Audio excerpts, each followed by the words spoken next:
আসসালামু আলাইকুম। গত ভিডিওতে সম্পূর্ণ প্রচার করা সম্ভব হয়নি, তো বিশ্ব বিভাজনের নতুন অধ্যায় পূর্ব বিশ্বের নেতৃত্বে ত্রিদেশীয় শক্তি ও অস্ত্র প্রযুক্তির যুগের দ্বিতীয় পর্বে আপনাদের স্বাগতম। সাংহাই সম্মেলন চলাকালে খুঁটিনাটি কিছু ঘটনা ঘটে, যেমন পুতিনের সঙ্গে বৈঠকের পর কিম জং উনের টিম তার ব্যবহৃত চেয়ার ও টেবিলগুলো ভালোভাবে মুছে দেয়। ধারণা করা হচ্ছে তারা সম্ভবত সম্ভাব্য ডিএনএর কোনো চিহ্ন মুছে ফেলার জন্যই এটা করেছে।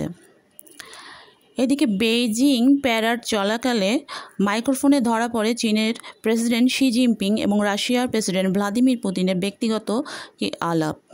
শি জিনপিং বলে, আগে মানুষ খুব কমই 70 বছরের বেশি বাঁচত, এখন 70 বছর বয়সেও যেন শিশুর মতো। পুতিন বলেন, বায়োটেকের মাধ্যমে অঙ্গ প্রত্যঙ্গ বারবার প্রতিস্থাপন করা সম্ভব, মানুষ এমনকি অমরত্বের কাছাকাছি পৌঁছাতে পারে। শি জিনপিং অনেকে ভবিষ্যৎবাণী করছেন এই শতাব্দীতে মানুষের আয়ু 150 বছর পর্যন্ত হতে পারে। তো যাই হোক, রাশিয়া ও উত্তর কোরিয়ার মধ্যে সম্পর্ক একটি বিশেষ উপায়ে বিকশিত হচ্ছে। চীন তার সর্বশেষ অ্যান্টি ড্রোন প্রযুক্তি প্রদর্শন করেছে। ক্ষেপণাস্ত্র, বন্দুক, হাইব্রিড, নির্ভুল লেজার সিস্টেম এবং দ্রুত ও নির্ভুলতার সাথে ইউএভি হুমকি শনাক্ত, ট্র্যাক এবং অকেজ করার জন্য ডিজাইন করা ইলেকট্রোম্যাগনেটিক অস্ত্র। এছাড়াও চীন প্রথমবারের মতো জাহাজ ভিত্তিক laser air defence system LY-1 প্রদর্শন করেছে। মহড়ার সুবিধার্থে সেগুলোকে 8 চাকার ট্রাকে বসানো হয়েছিল। একে বলা হচ্ছে ড্রোন ও মিসাইল ভূপাতিত করার জন্য বিশ্বের সবচেয়ে শক্তিশালী লেজার। তবে কোনো কারিগরি তথ্য এখনও প্রকাশ করা হয়নি। চীনের রাষ্ট্রপতি শি জিনপিং আজকের কুচকাওয়াজে বলেন, চীনা জাতির উত্থান অপ্রতিরোধ্য, মানবতার জন্য শান্তি ও উন্নয়নের মহৎ উদ্দেশ্যই শেষ পর্যন্ত জয়ী হবে। মানবতা আবারও শান্তি অথবা যুদ্ধ অথবা সংলাপ অথবা সংঘর্ষের মধ্যে একটি বেছে নেওয়ার মুখোমুখি।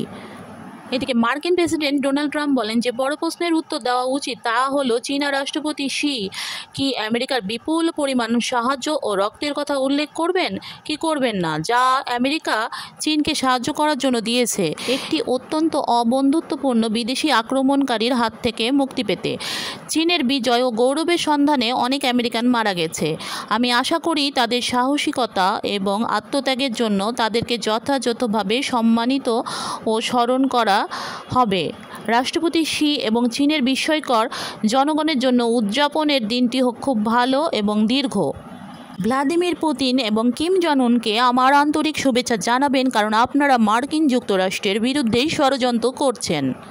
এদিকে ভ্লাদিমির পুতিন উত্তর কোরিয়ার নেতা কিম জং উনের সাথে আলোচনার সময় বলেন যে দেশ দুটোর মধ্যে যে চুক্তি সম্পূর্ণ সম্মতিতে ক্রুস্ক অঞ্চলের মুক্তিতে উত্তর কোরিয়ার সামরিক বাহিনীর ভূমিকার কথা অসামান্য।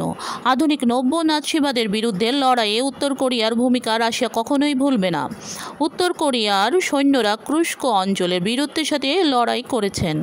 চীনের সামরিক কুচকাওয়াজে স্থল, আকাশ এবং সমুদ্র অভিযানের জন্য বিভিন্ন ধরনের পারমাণবিক ক্ষেপণাস্ত্র প্রদর্শন করা হয়েছে। চীন তাদের সর্বাধুনিক টাইপ 100 ট্যাঙ্ক ও সাপোর্ট বাহন প্রকাশ করেছে। এতে সর্বাধুনিক যুদ্ধ প্রযুক্তি ও সুরক্ষা ব্যবস্থা একত্র করা হয়েছে। এছাড়াও আজকের এই সম্মেলনে ইরান ও চীনের মধ্যে 25 বছরের ব্যাপক চুক্তি হয়েছে, যা মার্কিন একতরফাবাদ কাটিয়ে ওঠার জন্য একটি উপায় হতে পারে। আজকের মতো এ পর্যন্তই। ভালো থাকবেন এবং পরবর্তী খবরগুলো শোনার জন্য সাথেই থাকবেন। ধন্যবাদ সবাইকে।